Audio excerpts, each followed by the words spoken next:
Allison Gash, thank you so much for joining me today to talk about one of my greatest loves, cities. So I want to say at the outset that this is not going to be a typical story of our nation's cities. More often than not, the trajectory of these kinds of lectures either focuses on architecture or political corruption or economic turmoil, that fun stuff.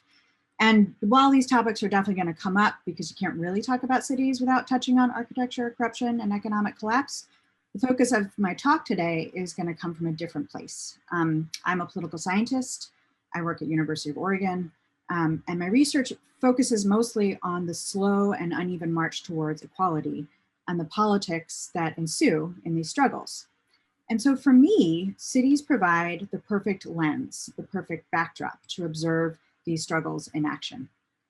I see politics mostly as the push and pull between multiple and sometimes conflicting visions of a so-called American greatness, one that thrives on the bigotry of the past and its capacity to be recycled and renewed, regardless of where we are or our time period, and one that also thrives on the unrelenting hope for a not too far away future where that bigotry does not exist.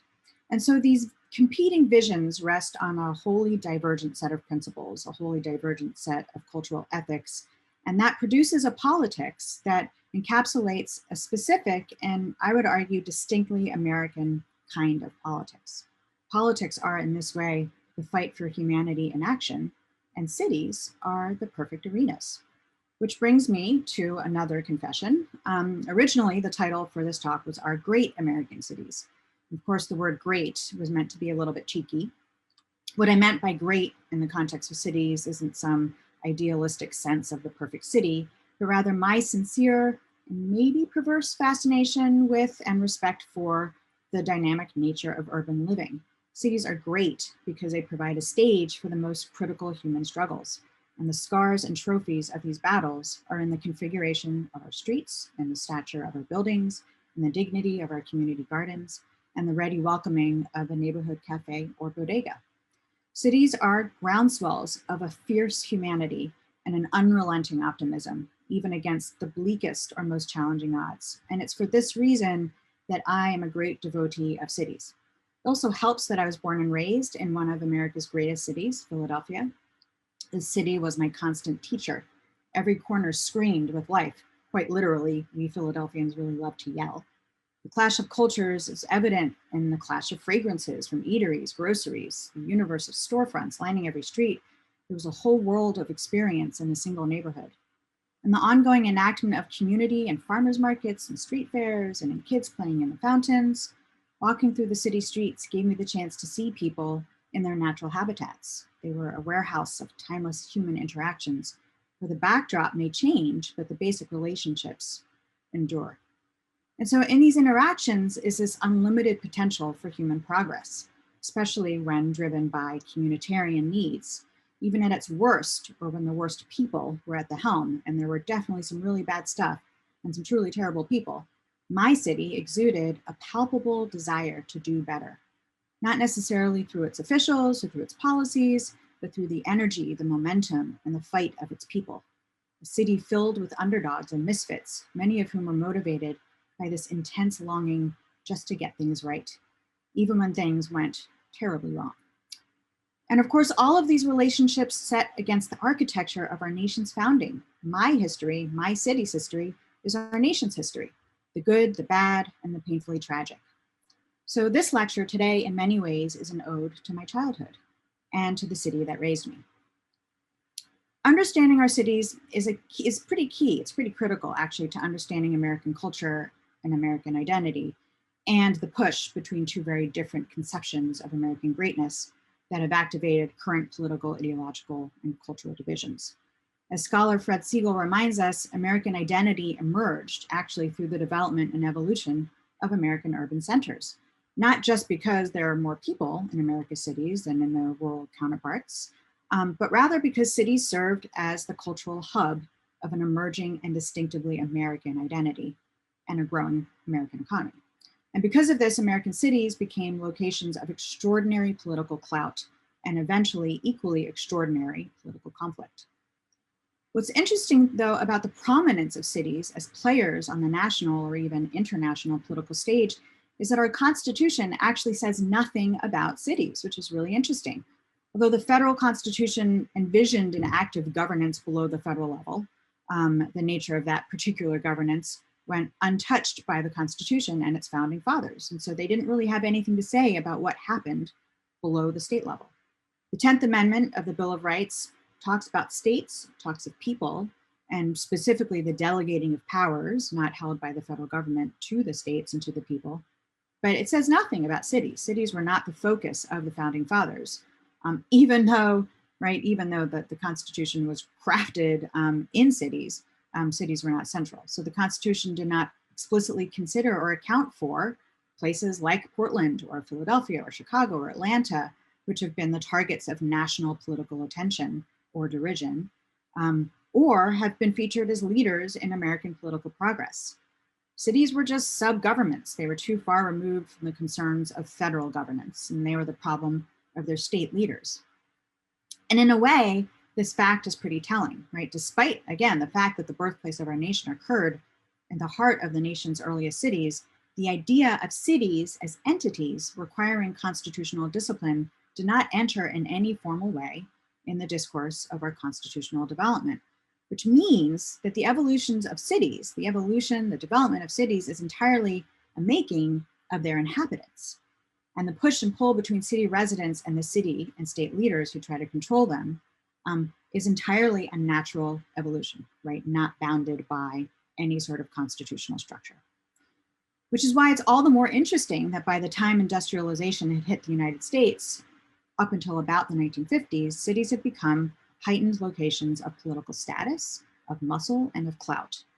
They were literally the locations of American political identity. And so this is what compelled journalist and activist Jane Jacobs in her great treatise, The Death and Life of Great American Cities, which everyone should read. So what encouraged her and encouraged readers to see the hidden beauty of America's urban centers. So Jacobs says, under the seeming disorder of the old city, wherever the old city is working successfully, is a marvelous order for maintaining the safety of the streets and the freedom of the city. It is a complex order. Its essence, its intricacy of sidewalk use, bringing with it a constant succession of eyes. This order is all composed of movement and change, and although it is life, not art, we may fancifully call it the art form of the city and liken it to the dance, not to a simple-minded precision dance with everyone kicking up at the same time, twirling in unison and going off en masse, but to an intricate ballet in which the individual dancers and ensembles all have the distinctive parts which miraculously reinforce each other and compose an orderly whole. The ballet of the good city sidewalk never repeats itself from place to place, and in any one place is always replete with new improvisations. So for Jacobs, who was a critic of urban planners, the people and communities in cities are what made cities shine. They are the life force of cities. That every city at any given moment was a unique showcase of the artistry of community, but only if people were permitted to meaningfully participate in the design and the planning of their city environments. She felt that a good city would always be a reflection of its people and its communities. And cities, their design, their policies, their status on the state, their status actually in state and national and international stages, that's a focused reflection of the fights within their communities, between their neighborhoods, and with their state and national adversaries. They are, in a word, the perfect place to study the problems and potentials of politics. As Speaker of the House Tip O'Neill once said, all politics is local, and he was talking about a different form of local politics, but really this phrase is definitely embodied in the story of cities and in the decisions that they make. So we can find these politics, and in particular, the conflicts between paralysis and progress everywhere in our nation's cities. But for today, we're going to focus on three primary locations, three primary themes of political discord and innovation. In particular, we're going to focus on how cities design themselves, how their cities and their communities evolve, and how cities innovate and showcase their creativity. So as I mentioned earlier, Jane Jacobs was no great lover of city planning. She found the specific ways in which American city planners attempted to regulate the energy and movement of cities to be antithetical to what cities were made of, right? Antithetical to what made cities great. Where city planners strove to make cities more efficient, more productive, and more attractive, in some cases to moneyed interests, Jacobs pushed for a city that answered to and reflected the needs and desires of its people. City planners, especially in places like Philadelphia, developed methods like the now universally used grid plan, which we can see in the images above, to organize the functions of a city, to drive production, to manage traffic, to organize human interaction in ways that were predictable and controllable. Right? And as these images show, the grid plan imposed uniformity on a city and really served to generate order. And I know I've certainly appreciated the grid plan when I've been in the middle of New York or Philly or some other city, especially cities that I haven't been in before. If they're on the grid plan, you sort of know how to get from point A to point B just by figuring out where you are in relation to the other numbered streets. And so there is a utility to the grid plan. And it's a fact that we take for granted, right? As many of our great American cities actually use these plans, although some not as faithfully as others. I'm looking at you, Boston. But the grid plan itself and its prominence in Philadelphia, the city of brotherly love, stemmed not actually from the desire to regulate or control, but actually through a Quaker desire to promote equality. William Penn deployed the grid plan in Philadelphia to ensure that every block provided equal space for its inhabitants, that regardless of status or money, no block would occupy more physical clout than others. According to Penn himself, he hoped the city would remain a green country town, which will never be burnt and will always be wholesome. He was really focused on the people-centered aspects of what a city block could provide. In fact, much of the city's early development, really its development through the 1990s, is linked to this desire that Penn articulated to retain the city's humanity, to retain its scale, to retain its walkability, and its focus on people and communities. Planners in Philadelphia, which is widely regarded as sort of an early model, the city is an early model for the possibility of utopian city planning, attempted to live up to the promise of Penn's vision. Edmund Bacon, who is actually Kevin Bacon's father, is considered to be the most prominent modern proponent of Penn's vision and actually the most well-known city planner. He actually appeared on the cover of Life magazine and Time magazine, and so he was really well-known nationally as a city planner. He was widely vilified by those who felt that his vision of planning actually stifled human creativity and promise. And actually Jane Jacobs is one of his biggest critics because she felt his approach to planning really stifled that human element, despite the fact that his whole focus was really living up to Penn's vision. So in 1984, a developer by the name of William Rouse proposed the unthinkable. He proposed to actually develop a skyscraper in the city that would surpass the height of Philadelphia City Hall. And so you can see this skyscraper in this image of Philadelphia. It's the obvious skyscraper in an otherwise middling landscape of the city before there were other skyscrapers. So anyone who's been to Philly or has watched Rocky movies knows of the iconic view of the city's founder from the steps of the Art Museum. So here we can see this straight line from the steps of the Art Museum over to the tippity top in the middle. You can see a little tiny statue of William Penn. So this is this iconic vision, this iconic visage of Philadelphia. And the city was actually planned that way, right, to pay homage to that statue. In order to both maintain the walkability of the city and to retain its humility, planners, especially Edmund Bacon, fought to keep the city's design, its skyline, specifically on a more human scale.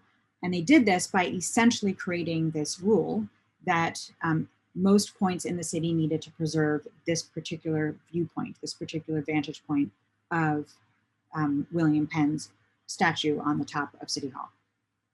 And so when other cities began to develop skyward, producing now iconic skylines that embody American urban beauty, Philadelphia's skyline, and many felt its capacity to compete on a national stage, had been stunted.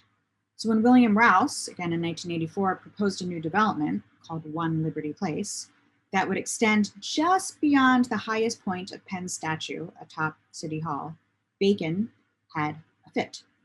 But he was not alone. Most in Philadelphia staunchly opposed the building of the skyscraper. As Paul Goldberger writes of the fierce backlash to One Liberty Place, you would have thought this was not a new building, but some sort of nuclear weapon.